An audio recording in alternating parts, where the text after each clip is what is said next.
자기 전에 듣는 신경과 이야기, 신경과 의사 이원구입니다. 오늘은 얼굴신경 마비에 대해서 설명을 해드리겠습니다.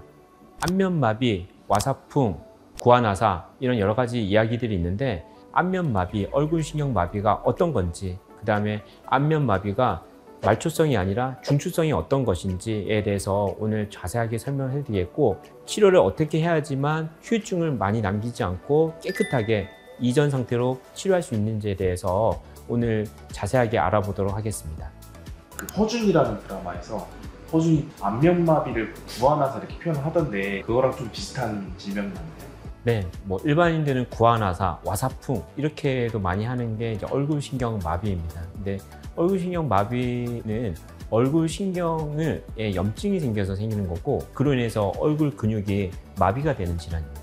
얼굴신경이라는 거는 이제 뇌신경이 1번부터 12번까지가 있는데 7번 신경에 해당이 돼요. 우리가 표정을 짓고 이마에 주름을 잡고 눈을 감고 입꼬리를 올리는 게 전부 얼굴 근육이 하는 일이고, 그거를 이제 움직이는 신경이 얼굴신경입니다.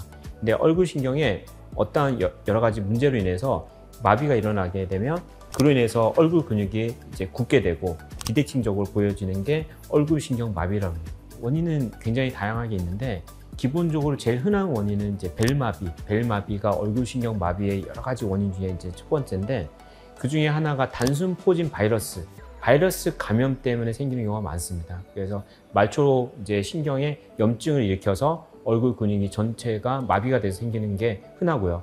그 외에 이제 람세이 헌트 증후군이라고 대상포진 바이러스가 얼굴 신경 분포에 염증을 일으키면 생길 수가 있고, 그 외에 흔하지 않는 뭐 종양이라든지 혈관성 질환이라든지 이런 것들이 염증을 일으키게 되면 마찬가지로 얼굴신경 마비가 나타날 수가 있습니다.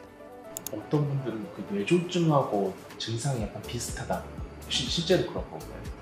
실제로 맞아요. 그래서 안면마비가 있을 때 굉장히 중요한 거는 이게 과연 뇌에서 오는 건지 아니면 말초에서 오는 걸 감별하는 것이 굉장히 중요합니다. 그래서 그건 쉽게 구별할 수가 있어요. 뇌에서부터 오는 거는 우리가 눈을 기준으로 위에 얼굴 근육이랑 아래 얼굴 근육 두 가지 나눌 수가 있어요. 뇌에서는 이마 위쪽은 양쪽에서 지배를 합니다. 그리고 아래쪽은 반대쪽에서 지배를 하게 돼요. 한쪽 전체가 다 문제가 되는 거는 말초성, 그 다음에 이마 주름은 잡히는데 입꼬리만 처지는 쪽, 그러면 이제 중추성 안면마비로 진단할 수가 있습니다.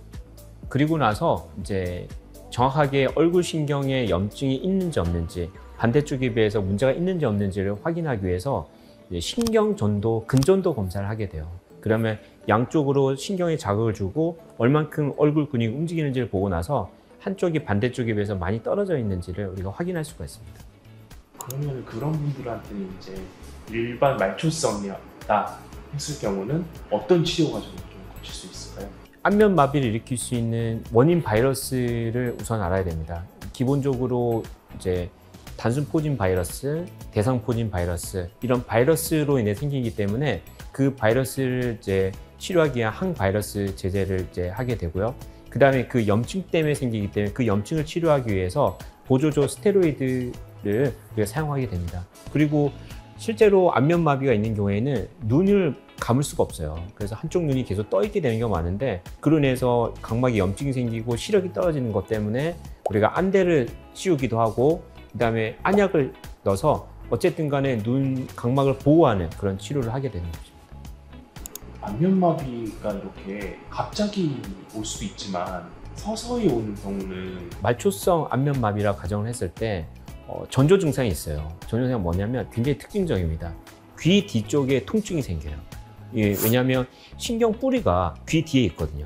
환자가 마비가 있기 전에 하루 이틀 전에 따끔따끔한 이상한 통증을 많이 느끼게 됩니다. 그러면 이제 그 통증을 오게 되면 그 주변부에 이제 대상포진 병변이 있는지 없는지를 확인하고, 그러면 하루 이틀 지나면 혹시 눈이 안 감긴다거나 입꼬리가 처져서 양치질 한다거나 물을 먹었을 때 한쪽 흐른다, 그런 증상이 나타나면 최대한 빨리 우리가 오라고 환자들한테 많이 교육을 합니다.